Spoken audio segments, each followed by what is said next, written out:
Hello there, you beautiful people. My name is Willow, and today we're going to be casting a 2v2 played on the map Phenom Spartiate. But it's not English, okay? It's bad. I don't speak foreign, okay? So we have a 2v2. This looks like a team matchmaker 2v2, and we have two players who have not played enough team matchmaker to get a rank, so let's go ahead and get into introducing our players. But before I do, if you're watching this over on YouTube, please like, comment, and subscribe, and check out my Twitch where you can vote on what we're going to be casting. Either way, let's introduce our players. Team 1 at the top, Team 2 at the bottom, and we'll start with the blue Cybran player by the name of Sky Marshall going first land. Then moving over to our second player for Team 2, we have ourselves a blue, or no, this is gray UEF. I'm bad with colors. I don't know why you all watch. Gray UEF by the name of Tsar Nicholas V, which isn't that the leader of the USSR, or not the US, of the Russian Tsardom? That's the last leader of the Russian Tsardom, isn't it? Why isn't he playing Cybran? Either way, we're going to go down to the yellow player, the first player for Team 2. He is a UEF, and his name is Veteran Ash, or her name, I guess. Either way, we have ourselves our last player, a red UEF, going first land by the name of Soul Gamer 31 BR. And with that, all of our players are indeed introduced, and we are going to be looking at the map. We have a ton of reclaim. It's everywhere. It's all in these little rocks of tin. So you need to get your engineers out there, get them patrolling around, pick up that reclaim, suck it all up into your coffers, and turn it into better mexes, better units, and better factories. That's exactly the plan that these players are going to have to do or work out. We also have a large area of expansion to the east for Team 1 and to the west for Team 2. These players are going to be able to grab a lot of mass points and hopefully be able to get us a very interesting, like, kind of brawl. I want to see these players punch each other in the face, if you know what I mean. And this is going to be, of course, a relatively low-rated match. I guess this is indeed a subpar commander. I'm a little bit hesitant on putting subpar commander because, like, these players are Nicholas V and Sky Marshall could be, like, I don't know, 1600 rated on global, and usually subpar commander is based off global. But, you know, we'll call it a subpar commander, get the clickbait in, get the YouTube peeps clicking so they can, come in and be like, oh, you lied to me. And I'll be like, well, tough titties.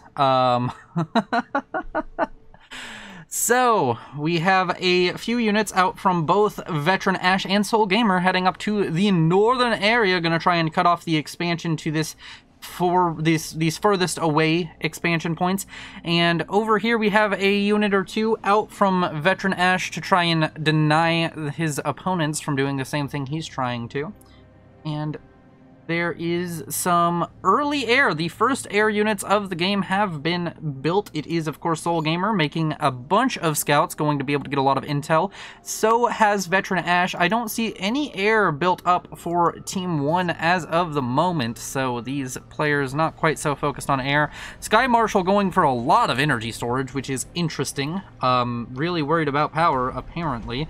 Neither player for Team 1 has built a second factory yet, which is, yet again, I define as interesting. Second factory by 4 minutes is generally a good idea. The other side of the map, we have multiple factories being built, and it does look like Veteran Ash and Soul Gamer are apparently just really far ahead on the entire I'm gonna produce units side of thing, because, you know, they actually have the factories to make units. And as I've said before, as many casters have said, more shit, better than less shit. So, gonna have to see what the plan for Team 1 is, because I think they're already quite a bit behind. They are doing a decent job at expanding to the east, at the very least. Tsar Nicholas V is, and he is going to be building up some power around his first and only factory. So, going to be interesting. A T2 mech's already finished for Sky Marshall. Sky Marshall trying to get a lot of eco very early, but are they going to get punished for not quite going for the land spam? It is, of course, a 10 by 10 map. It's pretty big. There's a lot of distance between these players, but T1 units are still able to hurt you quite badly. Up here we have a growing band of mishmashed units, some strikers, mech marines, and snoops that could try and come in here and do damage, and they do plenty of damage. There's not a single aggressive unit. There's not a single unit that can shoot out from Team 1 still. So a very interesting strategy out of these players, deciding to opt for the strategy of units. What are those? Oh man, I should probably start reviewing these replays before I cast them, but recently on the live casts I just haven't been, because, you know, I try and trust my community, and then we get players who don't know how to build strikers. On the expansion side of things, both teams expanding decently well. It does look like over here we have Soul Gamer managing to get up his first factory over on the northeast side of the map, going to be able to build this up with those 3 engineers, get some progress done, get some more economy pumped into his coffers. I've said coffers too many times. Why do I keep using coffers? Wow, 2 T1 PD built over here, and they're gonna be killed by one, and there's a third one on the way. They're gonna be killed by one Medusa, or one Lobo. Not Medusa. Yeah, that's not going particularly well. Apparently there was some kind of pause. Let's see. Worm. Sorry, worm. Yeah, build range, reclaim, etc. Well, it doesn't. Shit, my mods are turned off. Okay. I don't know if those are mods. I know you can see your build range and everything. Like, for example, if I select this player, I can see the build range of everything. It's literally built into FAF. You can see it. It's not a mod. But okay. There is Autogun's gonna die to a Lobo. This is the most action we've seen all game. Except for up here where nope, there's still no action going on. There's a mech marine gonna be picking up a kill onto a mass extractor. Pew, pew, pew, pew, pew, pew, pew. Oh, look at him. Look at him go. He is a machine pumping lead into the enemy. I need somebody to make me fan art. I need somebody who's like actually a good artist to start making fan art, because like I want a Uncle Sam poster but with a mech marine pointing at you saying, "I want you for the UEF army." Or "I want you for the coalition." That would work too. There is a bunch of strikers over here starting to destroy various things. Yeah, this is kind of just going poorly for Team 1. They are kind of getting smashed. The second factory, the only player on Team 1 to make a second factory. Ooh, these are jesters. Look at those jesters. They're doing work. Jesters doing work. A T1 bomber about to fly into a multiple AA position, going to probably die. Both of these. Oh, yep, one dead, second one gonna die, but Soul Gamer over here getting some work done, killing off the entire expansion out from Tsar Nicholas V. So that's going to be quite the effective use of his units, because, you know, he has units and his opponent kind of doesn't.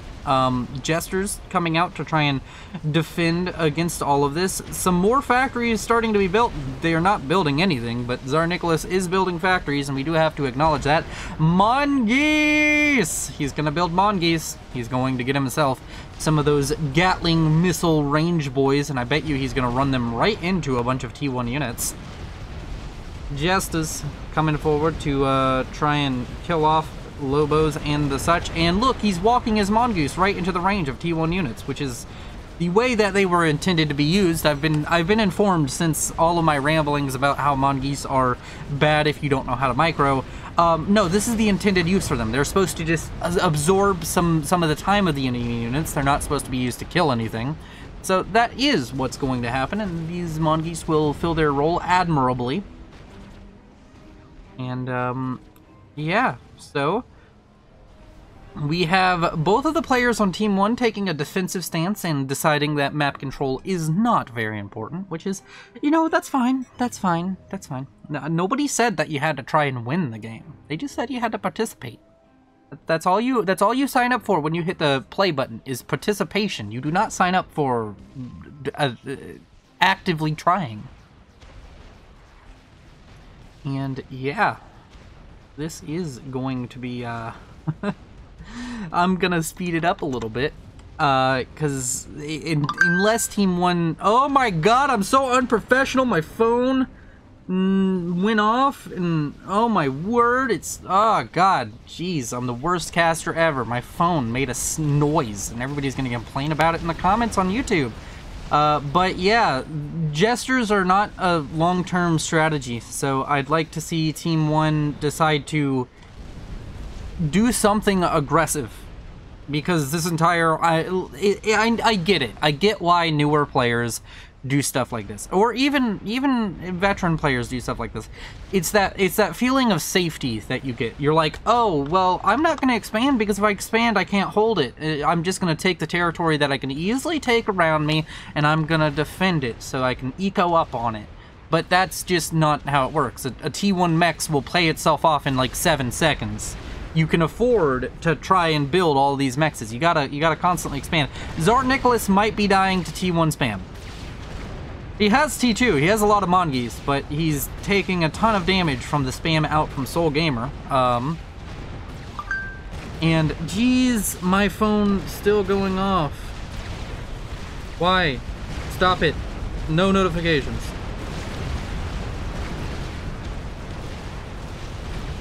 And here we go, we're seeing this battle take place. It does look like Tsar Nicholas has managed to save himself from the onslaught of doom of Team 1 units that he did not have. Because the Mongeese are doing their jobs, you know, getting up in front, taking all of the hits. Not the T1 strikers. The T1 strikers are in the back. But the Mongeese, they're going to be on the front lines getting shot.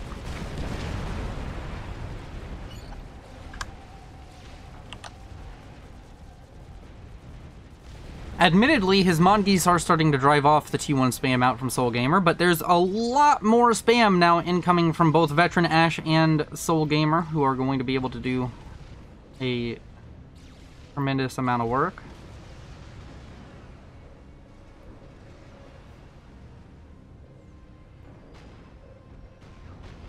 There is some strikers gonna just come up and kill off this mech's PogChamp.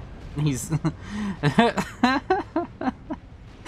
Man, these 4 mechs is gonna have to put in some overtime for Sky Marshal. Yet again, gonna speed it up, because I don't think that Team 2 has realized just how much of an advantage they're at. Like, they can... Oh, never mind, Veteran Ash figured it out. He can just reasonably walk towards his opponent. Like, he can send his tanks right into the enemy's units and be perfectly fine.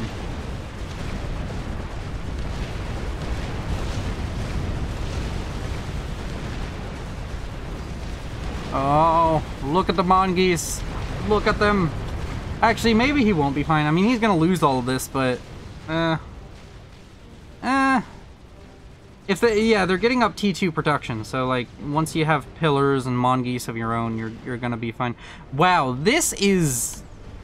You know what? Usually it's the UEF. Usually it's the UEF who have trouble with this.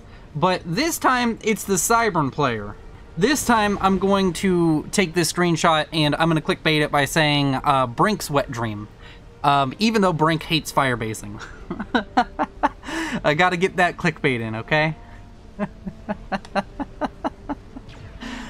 Oh, my word. Okay, so we have a bunch of defenses being built up for what's his name? Sky Marshal. Sky Marshal building up a bunch of units. And, or a bunch of defenses, so, you know, he might be able to survive for a little while, but this doesn't win you games. So, I'm a bit confused as to what the end game here is. Gonna send out some rhinos to kill off some Flapjack mobile missile launchers.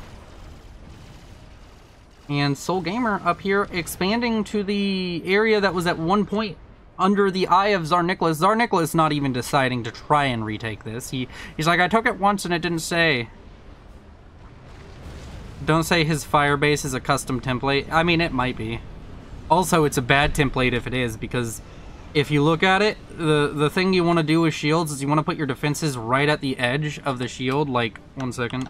You want to put your defenses right here, because otherwise units can just roll in and they can shoot your defenses and your shield. If you put a structure there, it's harder for them to do so.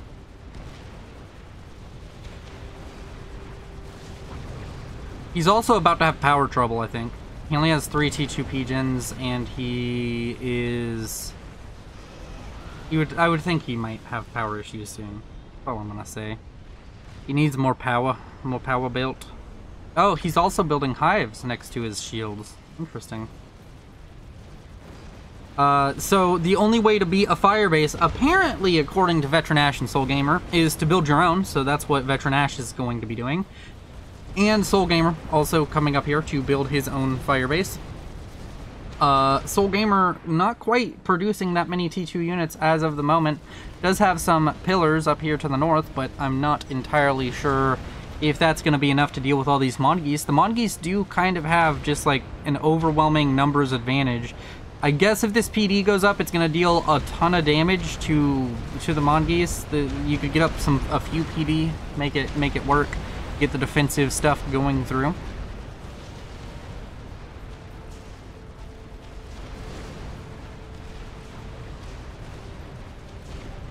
And speed this up. Gonna use his T1 units to drive off the Mongeese while he continues to build up his firebase.